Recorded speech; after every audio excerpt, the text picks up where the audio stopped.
Hello everyone and welcome back. I am Duke Silver. Today we are going to be playing some Celestial Tiger. And yeah, pretty medium shop to start off here. We just grab a Billy Gruff. 2-3 generally trades with most things, so we're happy to pick that up. I mean, it's not great like going into the game. Like, you kind of just want to get out of Billy Gruffs as early as possible, but for the first couple turns it's generally fine. We're going to take a Tiny here and just cast the Witch's Brew onto the Billy Gruff, 3-4. Generally relative stats. We didn't necessarily need the extra stat here, but we do win that combat. Then we're going to take this pair of Mims. We're happy to pick up most pairs on Tiger early. The 3-4 or the 3-4 Puff Puff takes down the Battle Mim, but fortunately we get the right attacks and end up with the win in that combat anyhow. And we're just going to pick up the Tiny pair here with a Mummy. We might as well throw the Tiny in front of the Mim, even though 9 power seems a little redundant, especially since we traded with a 2-2 there, so slightly unfortunate. We do lose to that final remaining 1-1 on their board there. There's a Black Cat, which we're pretty happy to pick up, and we're just going to take a roll. And there's a Queen of Hearts as well as a Billy Gruff pair. I think we're just going to take the Queen of Hearts. I mean, it just does a lot more on the board, and we'll probably just lock the Billy Gruff. Quite a bit of stats over here on the Potion Master board, but fortunately for us, this Queen of Hearts is going to be enough to clean up the rest of their board after our frontline trades of the bunch. We pick up our Billy Gruff pair, take another roll. We're just looking for evil characters at this point. There's a pair of Crafties, but that's not necessarily what we want either. I think we can just take another roll. We could just like sell something for that Wicked Witch, but I don't think it's that much better than the Mim. And then we get rewarded with our roll here. We get to sell it over a Tiny pair for a Black Cat pair, just upgrading it. And yeah, once again, this Queen of Hearts is just going to be enough to clean up the rest of the board. We're going to take this pair of Queen of Hearts that we locked. Going into 4, you don't generally want to lock going into 4, but especially as Tiger, I'm pretty happy to lock going into 4.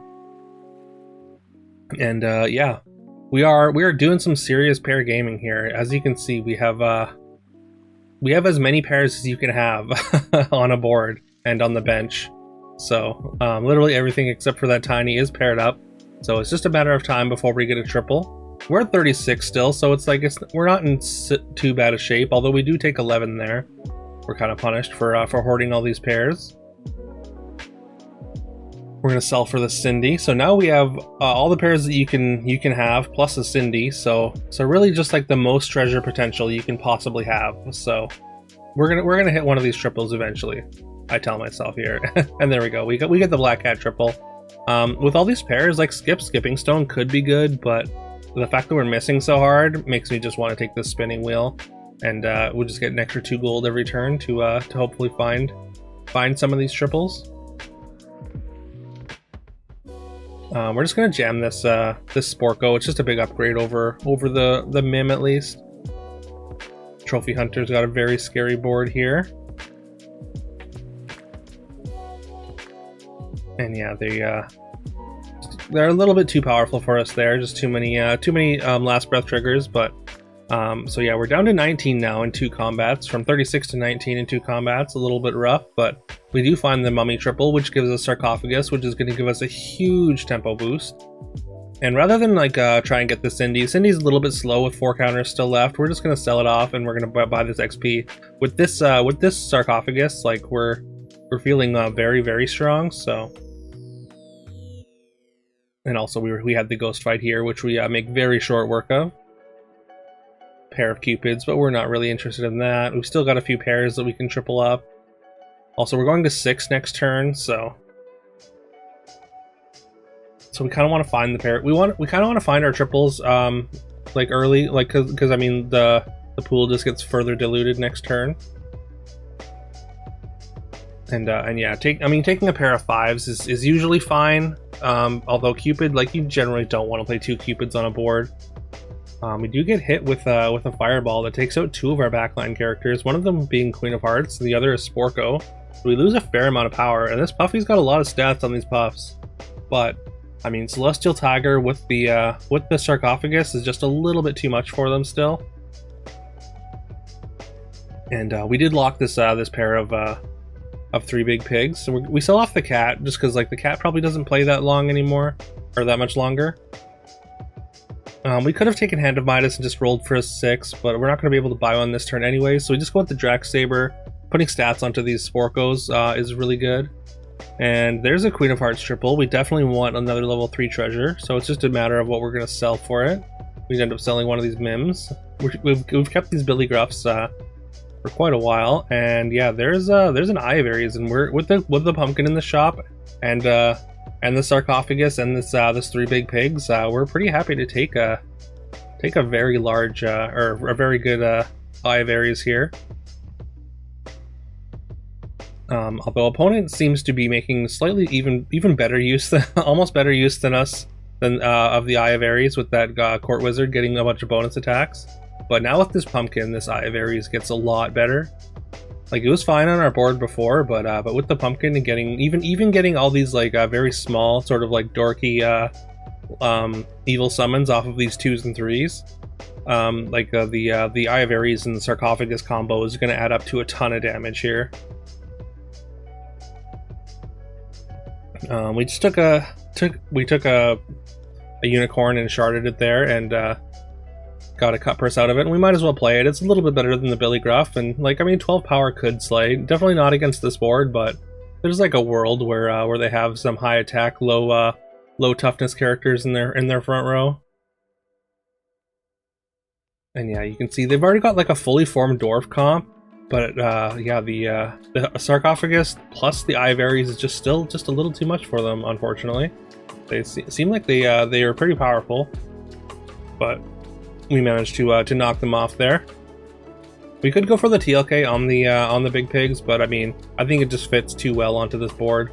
And there's an Oni Tyrant. Usually I would just jam this Oni Tyrant in a pumpkin comp, but this isn't really an Oni Tyrant spot, so we actually just pass it by.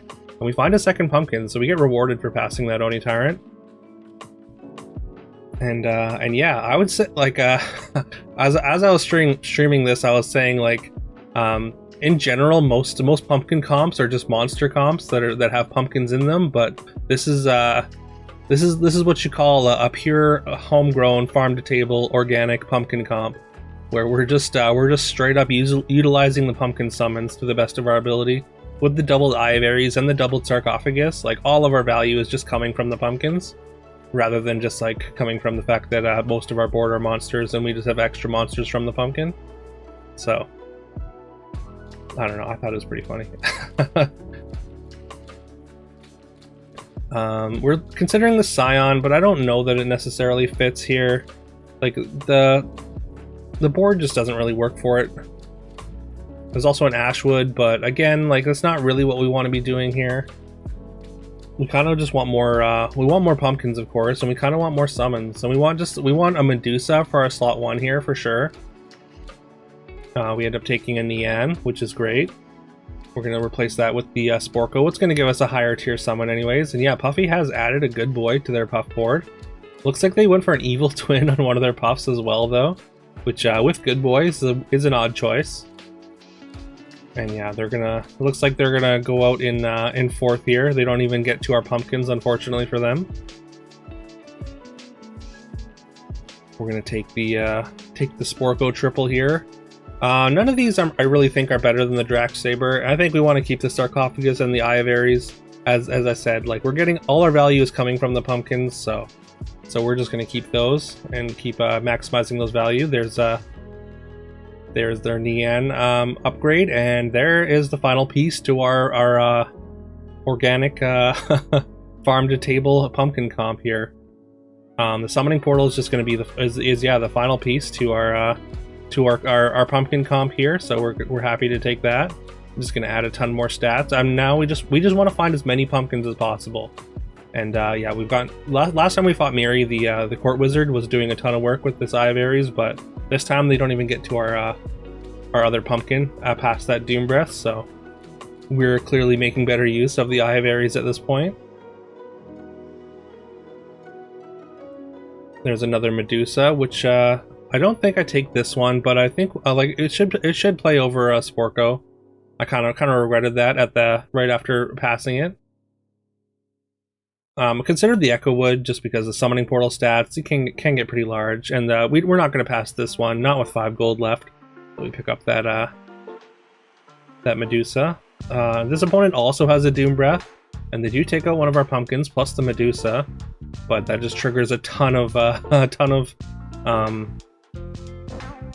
sarcophagus triggers, which yeah, we kind of decimate their board with.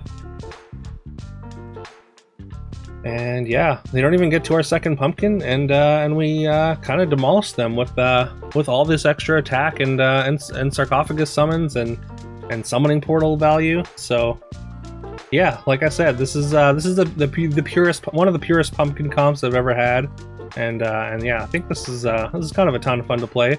It's definitely I feel like maybe the best Ivaries I've ever played. So.